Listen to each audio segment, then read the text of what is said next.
Hello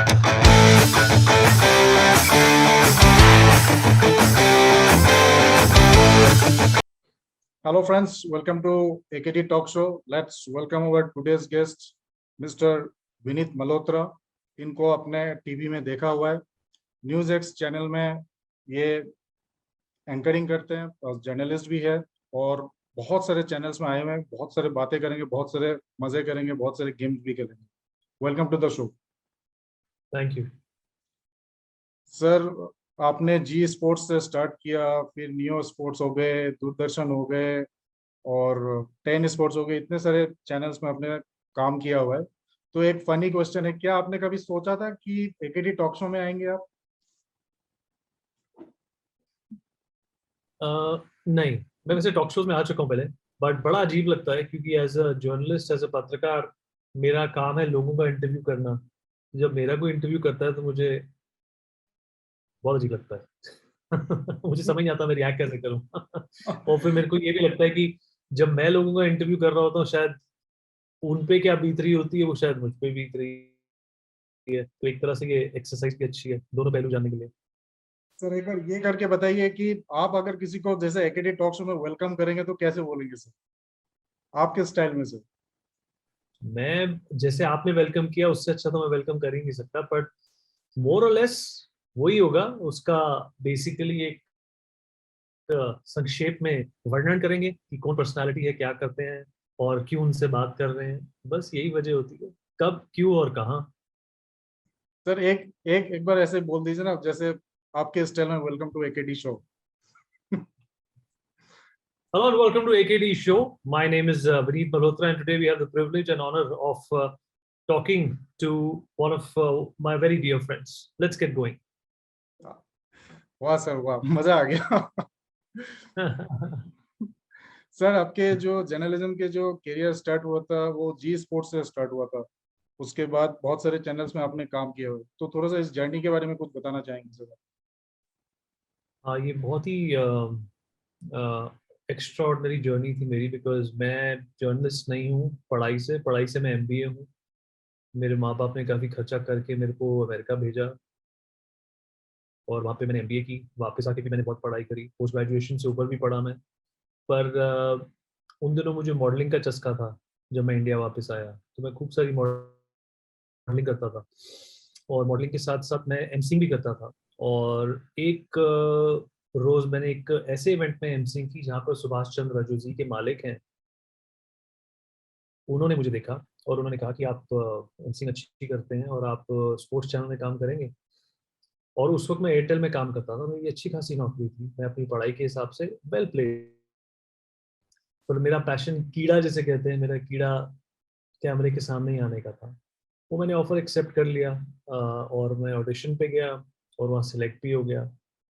और फिर उसके बाद तो फिर खैर पूरी लाइफ ही चेंज हो गई. जी स्पोर्ट्स से मैं 10 स्पोर्ट्स गया, 10 स्पोर्ट्स से नियो गया, नियो से टाइम्स नाउ गया और बस घूमता रहा और शोज करता रहा, पूरा देश घूमा. सारे जिन लोगों को मैं मानता था, पहचानता था, फॉलो करता था, फैन था जिनका, उन सब के साथ उठने बैठने का मौका मिला. तो अच्छी रही जर्नी बहुत.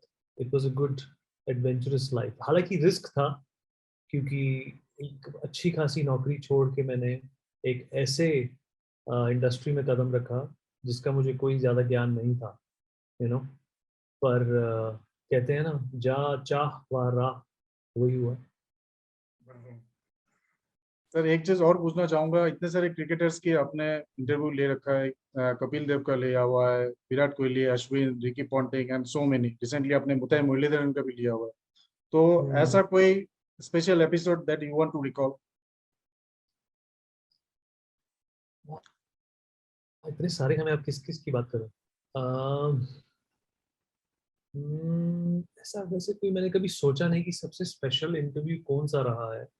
मतलब ऐसा कोई एपिसोड हो जिसमें आपने कुछ ऐसा कोई ट्रिकी क्वेश्चन पूछा हो, मतलब ऐसा कुछ? मैंने यूसुफ पठान का इंटरव्यू किया था बड़ौदा में, जहाँ वो रहता था. उसका और उसके भाई का. पहले वो मस्जिद में पड़े हुए, उनके जो पिताजी थे वो वहाँ पे क्या कहते हैं, हाजी थे वो. लोगों को हेल्प वगैरह करते थे, is from a poor background. पर जब वो इंटरव्यू किया तब वो लोग अमीर हो चुके थे, बस वो दिखाने ले गया था मुझे। तो हम सारा कैमरा वैमरा अंदर ले गए, और जो मस्जिद के जो केयर टेकर थे उन्होंने पुलिस बुला ली। और हम सबको पकड़ लिया, मुझे, यूसुफ, इरफान, सबको धर लिया कि आपने मस्जिद में बगैर परमिशन के शूटिंग की। और वो पुलिस बुलाई किसने? यूसुफ पठान के चाचा नहीं, क्योंकि वही वहां के केयर टेकर थे। ओके। तो ये एक बहुत ही इंटरेस्टिंग शो रहा मेरी लाइफ में। उसको मैं गलत वजह से याद करता हूँ, बट इट वाज फनी। अब मैं सोचता हूँ, वापस याद करता हूँ, मुझे लगता है it was quite funny. Sir आप दूरदर्शन में भी एंकरिंग कर रखे आपने, जैसे कॉमनवेल्थ गेम्स हो गया, एशियन गेम्स हो गए, तो एक क्रिकेट एक अलग हो गया, एक कॉमनवेल्थ गेम्स में इतने सारे इवेंट्स होते हैं, एशियन गेम्स में इतने सारे इवेंट्स होते हैं, तो इतने सारे नॉलेज आप कैसे गैदर करते हो, मतलब इतना टाइम कैसे आप देते हो?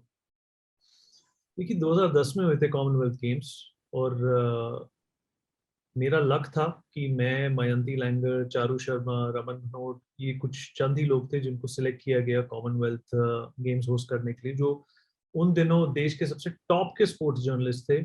उनको समन किया गया, उनमें से फॉर्चुनेटली उन्होंने मेरा नाम भी कंसिडर किया, जिसके लिए मैं उनको आज भी धन्यवाद देता हूँ।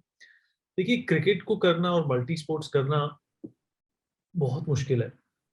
मल्टी स्पोर्ट्स में आपने ठीक कहा, जो नॉलेज होती है आपकी, वो टेस्ट होती है। पर चारू शर्मा मेरे साथ थे, वो एशियन गेम्स में स्विमिंग में कंटेस्ट भी कर चुके हैं। रमन भनोत वगैरह, ये सब जो मेरे फ्रेंड्स थे वहाँ पे, उन्होंने भी मेरी काफी मदद करी, और उसके टूर्नामेंट से पहले प्रिपेयर करने का बहुत मौका मिला। देखिए जब आप किसी फील्ड में होते हैं, जैसे अब मैं न्यूज भी करता हूँ, मैं पॉलिटिक्स भी करता हूँ, तो आपको 360 डिग्री पढ़ाई करनी पड़ती है, आपको समझना पड़ता है कि कौन क्या कर रहा है, कब कर रहा है, कौन से टूर्नामेंट हो रहे हैं। पर कॉमनवेल्थ जो हमने इंडिया में की थी, उसमें हम ज्यादातर एज एंकर्स सिर्फ उन्हीं डिसिप्लिन की बात करते थे जिसमें इंडिया पार्टिसिपेट कर रहा है, या फिर कोई ऐसा स्पोर्ट जहां पर बहुत कंपेटिटिवनेस थी, जैसे स्विमिंग हो गया, पोल वॉल्ट हो गया। तो it was tough, but I think it was a challenge, एक चुनौती थी जिसको मैंने स्वीकारा, और अच्छे से निभाया भी। वो हम लोग देख चुके हैं सर आपको टीवी में, मतलब बहुत अच्छे तरीके से आप वो करते हैं, इलाबोरेट करते हैं कि क्या स्पोर्ट्स के बारे में सब कुछ, इसीलिए मैंने ये क्वेश्चन पूछा, क्योंकि बहुत डिफिकल्ट होते हैं कि इतने सारे स्पोर्ट्स का नॉलेज वो करके फिर उसको कमेंट्री करना, उस पर कमेंट करना, is very difficult. And you did a wonderful job sir, मैंने देखा हुआ है 2010 कॉमनवेल्थ गेम्स का एंकरिंग देखा हुआ है थैंक यू। सर। तो आप जो है स्पोर्ट्स में भी उसमें प्राइम डिबेट में करते हैं, फिर पॉलिटिक्स भी हो गए, तो स्पोर्ट्स वाले को तो चलो ठीक है, नॉर्मल सा क्वेश्चंस होते हैं कि वो बता देते हैं, पॉलिटिकल जो कैंडिडेट होते हैं उनको कैसे हैंडल करना पड़ता है सर? क्योंकि उनको अगर कोई ट्रिकी क्वेश्चन पूछ दिया, मतलब सवाल आ जाता है, तो कुछ मेरे ख्याल से डिबेट हॉट टाइप हो जाता हाँ, वो तो है। पर देखिए पॉलिटिक्स से कोई बच नहीं पाता है। पॉलिटिक्स हम हमारी रोजमर्रा की लाइफ का एक हिस्सा है, और हर एक किसी का ओपिनियन है। आज किसी से भी पूछ लीजिए, उनका ओपिनियन है पॉलिटिक्स पे, जैसे हर एक का क्रिकेट पर ओपिनियन होता है। आप किसी पटवारी से या किसी चाय वाले से भी पूछेंगे कि कोई कितने रन मारेगा, है। ये आउट हो गया तो हार जाएंगे, वैसे ही राजनीति को लेकर भी सबका ओपिनियन होता है। तो मुझे बहुत दिलचस्पी लगती है पॉलिटिक्स में, क्योंकि स्पोर्ट्स ऐसा नहीं है कि स्पोर्ट्स में मेरी रुचि नहीं रही है, पर हर एक एंकर के लिए एक एवोल्यूशन बहुत जरूरी है। मैंने स्पोर्ट्स इतना कर लिया था कि मैं ये सोचने लगा था कि अब आगे क्या, अब आगे क्या। देश के सबसे बेहतरीन टूर्नामेंट्स मैंने कर लिए थे, तो मैं एक नया चैलेंज एक्सेप्ट करना चाहता था, और मुझे मौका मिला, और उस पर भी मैं खरा उतरा। पर फिर भी अभी भी मैं स्पोर्ट्स करता हूँ, और स्पोर्ट्स में भी बहसबाजी होती है, लोगों के साथ लड़ाइयाँ होती हैं। बट एज एन एंकर, सूत्रधार अगर जिसे कहेंगे, Yes. हमारा काम अपना ओपिनियन प्रदान करना नहीं है, हमारा काम है कि दूसरों के ओपिनियन को आवाम तक, लोगों तक ले जाना। और मेरी कोशिश यही रहती है कि मैं ये करूँ, और जब आप इस चीज पे फोकस करते हैं तो आप न्यूट्रल भी नजर आते हैं। करेक्ट, बिल्कुल करेक्ट। सर हम्म। आप म्यूजिक से भी आपके लाइफ जुड़े हुए हैं, आप पियानो भी बहुत अच्छी तरीके से प्ले करते हैं, तो उसके बारे में कुछ कहना चाहेंगे? हाँ, म्यूजिक मैं हमेशा से म्यूजिक का बहुत दीवाना रहा हूँ। म्यूजिक में जब उठता हूँ सुबह तो म्यूजिक सुनता हूँ, जब सोता हूँ रात को तो म्यूजिक सुनता हूँ। अ, जब मैंने म्यूजिक को अच्छे से समझना शुरू किया तब मुझे ये जानना था कि ये बनता कैसे है। तो उस एडवेंचर में मैंने म्यूजिक सीखा भी। मैं अमेरिका में था कुछ साल जहाँ पे मैंने पढ़ाई की अपनी। वहाँ पर मैंने पियानो सीखा। पहले तो घर में खुद ही पियानो ले आया मैं और खुद ही सीखा मैंने। और जब मैं कॉलेज पहुंचा पियानो क्लासेस के लिए तो उन्होंने कहा आपको तो एडवांस पियानो में होना चाहिए, आपने ये कैसे किया? मैंने कहा मैंने खुद घर में सीखा। मतलब मैं आपको बता रहा हूँ कि इस हद तक मुझे रुचि थी पियानो में और म्यूजिक सीखने में। आई थिंक हर एक इंसान को कोई एक्स्ट्रा करिकुलर एक्टिविटी आनी चाहिए। एक तो आपको डिटॉक्सिफाई करने के लिए, डिस्ट्रैक्ट करने के लिए वो बहुत ज़रूरी है, और दूसरा आपके खुद के सेल्फ कॉन्फिडेंस के लिए भी मुझे लगता है कि आपको कुछ ना कुछ आना चाहिए। ज़रूरी नहीं है कि वो म्यूज़िक हो, वो कुछ भी हो सकता है, कोई स्पोर्ट हो सकता है, कराटे हो सकते हैं, शूटिंग हो सकती है, डाइविंग हो सकती है, स्केटिंग हो सकती है, कुछ भी हो सकता है। मेरे को म्यूज़िक में दिलचस्पी थी और हमारा बैंड भी था। आपने भी उसके बारे में ज़िक्र किया था जब आपने मैसेज भेजा था मुझे। वो बैंड अब जब हमने शुरू किया था तो एज़ अ हॉबी किया था, और हॉबी में ही हमने उसके अवार्ड्स में सबमिशंस भी भेजे, वो अवार्ड्स हम जीत भी गए, तो काफ़ी सफलता मिली वहाँ भी। पर उसको मैंने कभी करियर नहीं समझा, क्योंकि म्यूज़िक से कैसे पैसा बनता है, उसमें मेरी रुचि नहीं थी। मेरी सिर्फ रुचि थी कि म्यूज़िक कैसे बनता है। Stress buster. और इट्स अ स्ट्रेस बस्टर, बिल्कुल ठीक कहा आपने, इट्स अ स्ट्रेस बस्टर। कुछ लोगों के लिए म्यूज़िक होता है, कुछ लोगों के लिए स्टॉक मार्केट होती है, कुछ लोगों के लिए टेलीविज़न होता है, कुछ लोगों के लिए वॉक होती है, कईयों के लिए चाय होती है स्ट्रेस बस्टर। कुछ लोगों के लिए सिगरेट होती है या शराब होती है, मेरे लिए म्यूजिक है। सर अभी थोड़ा सा एक छोटा सा गेम खेलेंगे। मैं एक अल्फाबेट बोलूंगा, that alphabet should relate with the sports and the cricketers name. तो ओके, फर्स्ट, ठीक है, आर यू रेडी? या आई एम रेडी। हाँ, तो first alphabet is V, V for voucher. Virender Sehwag, volleyball. या F, Faf du Plessis, football. या B,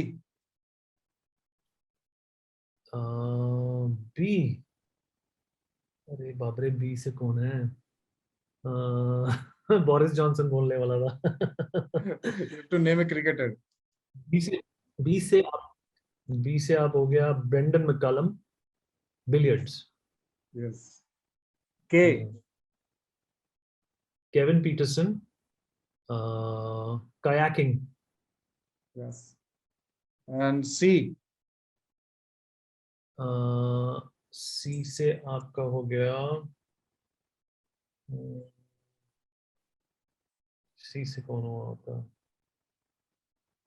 हम्म, चेतन शर्मा। चेतन शर्मा, और सी से स्पोर्ट क्या हुआ? Car racing. सी से स्पोर्ट्स है क्रिकेट। क्रिकेट भी आई नो, बट वो बहुत इजी है। एच, एच से हो गया आपका हर्शेल गिब्स। यस, और स्पोर्ट हो गया आपका hockey. Hockey. Great great great. Pass हूं मैं। पास हो, 100 आउट ऑफ 100। सब गुड। आपसे बात करके बहुत अच्छा लगा। तो लास्ट क्वेश्चन होगा क्या सर, आगे क्या है, आगे क्या करना चाहिए sir, what is your future plan? मेरा फ्यूचर प्लान तो मेरे को मैं अपना फ्यूचर जी रहा हूँ अभी, जो मैंने प्लान किया था। और अब प्लान ये है कि इसी फ्यूचर को जो अभी जी रहा हूँ उसको 10-15 साल और खींचूं, फिर उसके बाद रिटायर हूँ, थोड़ा और अच्छा काम करूँ, थोड़े और अच्छे लोगों से मिलूँ, आप जैसे लोगों से संपर्क में रहूँ, और लोग मेरे काम को अप्रिशिएट करें। बस यही है फ्यूचर प्लान। सेहतमंद रहूं और सेहतमंद रखूं सबको।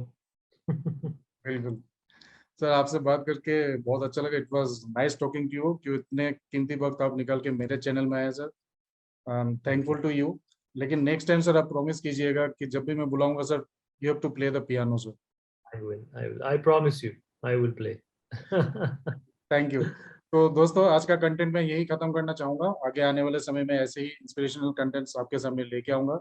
Till then stay tune for the upcoming videos. Thank you sir. Thank you, buddy. Take care. Okay, thank you.